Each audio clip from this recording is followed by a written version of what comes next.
When my wife Sarah and I moved into the house, it felt like a dream come true.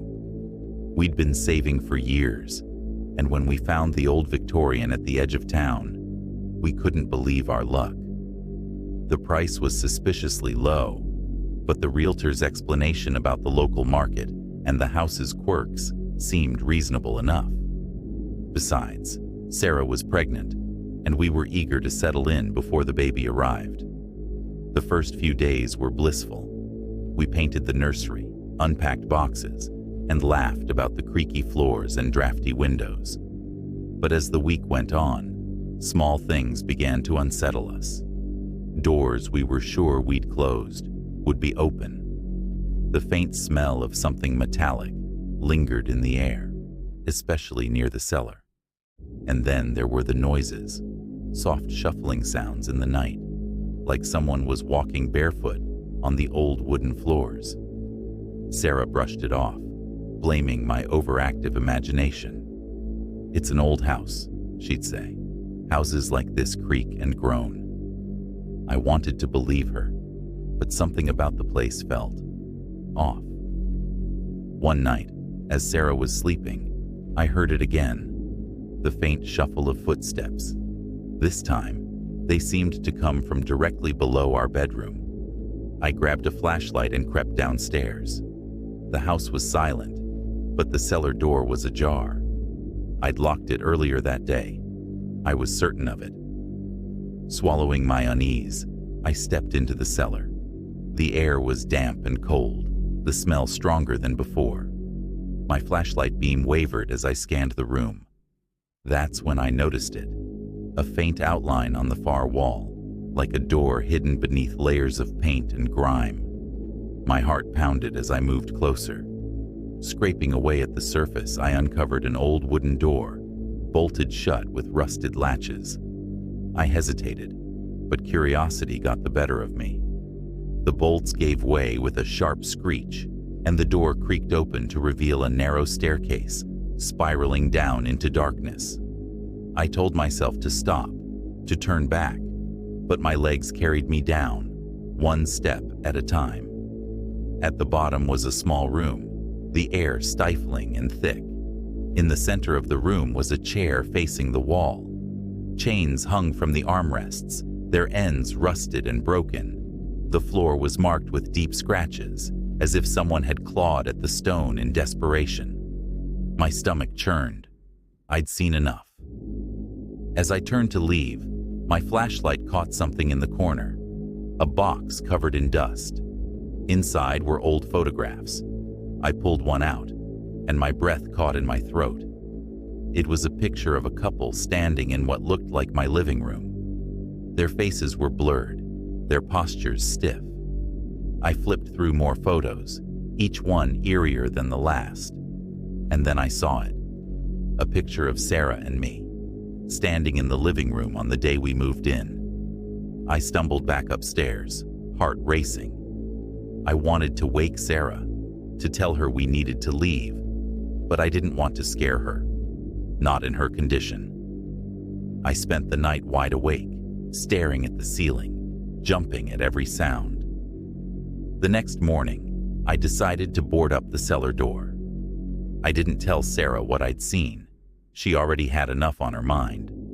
But things only got worse. She began waking up in the middle of the night, saying she'd heard whispers or felt someone watching her. She was pale and exhausted, her pregnancy taking a sudden toll on her health. And then there were the dreams. "I keep seeing a woman," Sarah confessed one morning. "She's standing at the foot of our bed, just staring at me. Her face, it's all wrong." I tried to reassure her, but deep down, I was terrified. That night, I set up my phone and recorded us while we slept, hoping to prove it was all in her head. But when I watched the video the next morning, my blood ran cold.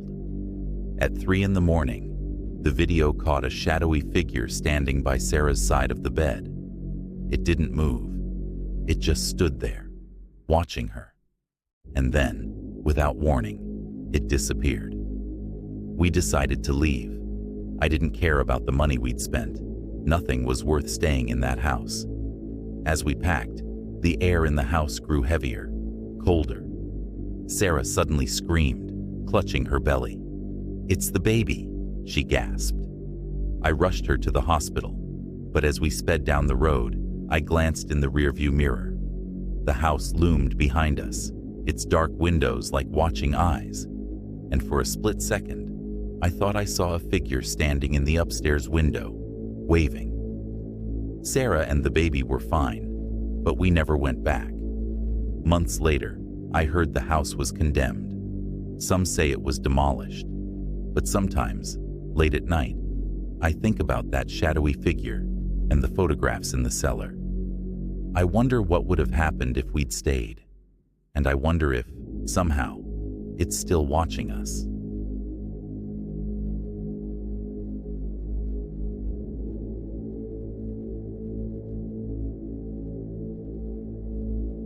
I've always been a practical man.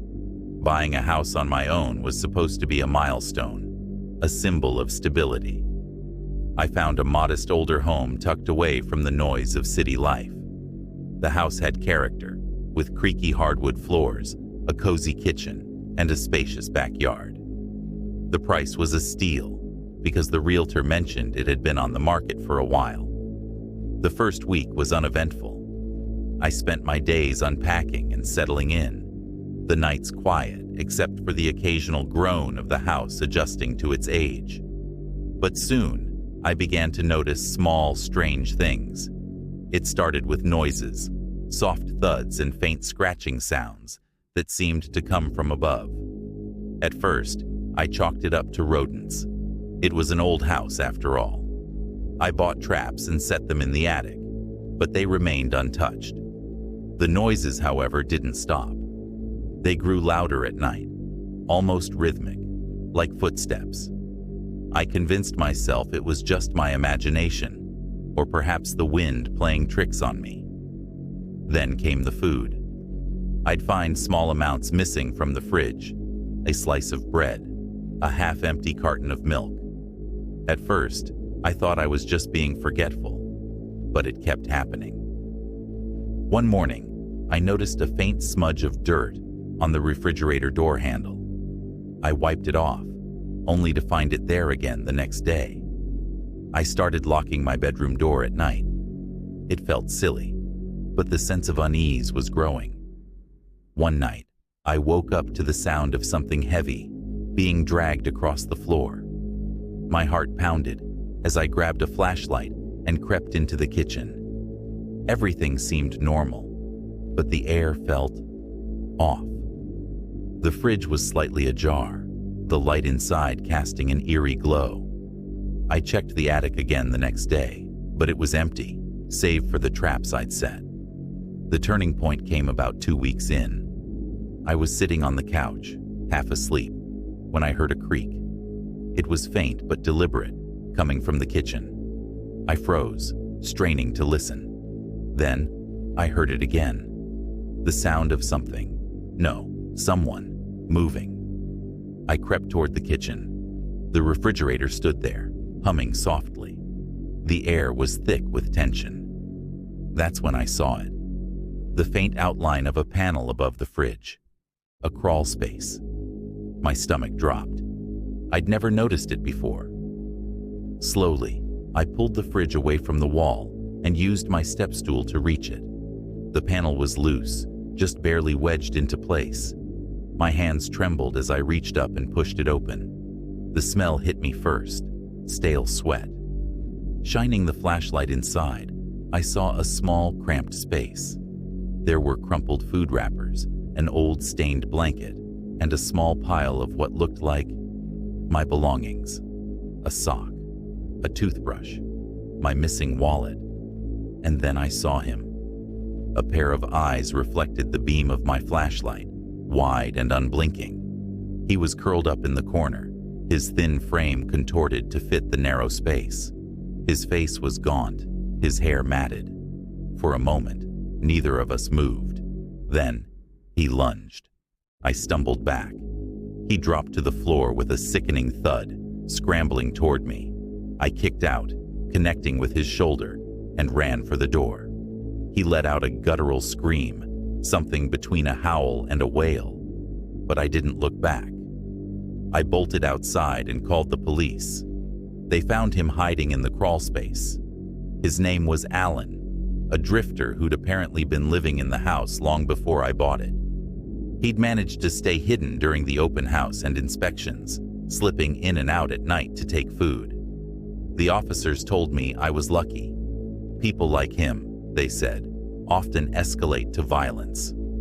Although he is gone. To this day, I can't stand the hum of the refrigerator or the sound of floorboards creaking at night. I keep the lights on now, always. And I never, ever forget to check the ceiling.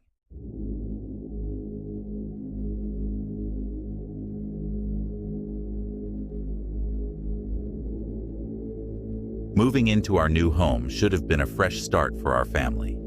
It was me, my wife Emily, our 12-year-old daughter Lily, and our golden retriever Minnow. The house was at the end of a long shared driveway, tucked behind another property. Our neighbors, the Carsons, seemed pleasant enough when we met them. A retired couple in their 60s, they welcomed us with cookies and small talk. Their adult son, Derek, lived with them. He was polite, but seemed a little off. At first, everything felt normal. We spent our days unpacking and settling in. Lily loved her new room, decorating it with fairy lights and posters. Minnow seemed happy, bounding around the backyard. But it didn't take long for the unease to creep in. Derek started showing up, a lot. He'd linger at the end of the driveway, watching Lily ride her bike. He'd come over under the pretense of helping with yard work, always asking where Lily was. Emily and I tried to brush it off as awkward friendliness, but his fixation was hard to ignore. Once, I caught him leaning over our fence, trying to talk to Lily while she played with Minnow. She told me later that he'd asked if she wanted to come see his cool Webkins collection in his room. That was enough for me. I told him firmly to stop bothering her. Derek mumbled an apology, his eyes darting nervously, but the encounters didn't stop. One evening, Emily and I were watching TV when Lily came downstairs, pale and trembling. "Dad," she whispered, "there was someone in my room." I grabbed a flashlight and rushed upstairs. Her closet door was ajar. I opened it, half expecting to find nothing. Instead, I found a faint scuff mark on the floor, as if someone had been standing there, pressing against the back wall. The air smelled faintly of sweat. Emily called the police immediately. The officers checked the house but found no sign of forced entry. They assured us it was probably a misunderstanding, or maybe even Lily's imagination. But I knew better.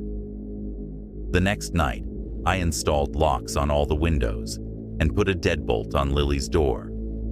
I also set up a camera in her room, just to be safe. Emily thought I was going overboard, but I couldn't shake the feeling that Derek wasn't done. 2 nights later, I was woken up by Minnow growling. He stood at the foot of our bed, his hackles raised. A faint creak echoed from upstairs. My heart raced as I grabbed the baseball bat I kept under the bed and crept up the stairs. Lily's door was open. I pushed it gently, the bat raised. The room was dark, but the soft glow of her nightlight illuminated a figure crouched in her closet. Derek. He turned, his eyes wide and frantic. She told me to come. He stammered, his voice trembling. She wanted me to protect her. I lunged, dragging him out as he screamed incoherently. Emily had already called the cops. Derek thrashed wildly, yelling about keeping her safe and making sure she's ready.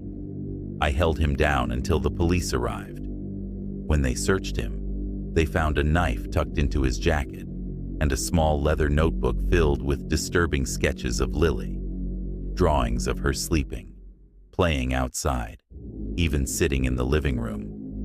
There were dates and times written next to each one, The Carsons were horrified, claiming they had no idea about Derek's obsession. He was taken into custody, and we filed for a restraining order immediately. But even with him gone, the sense of safety we once had was shattered. Lily refused to sleep in her room after that. She moved into ours, and I didn't argue. But it wasn't over.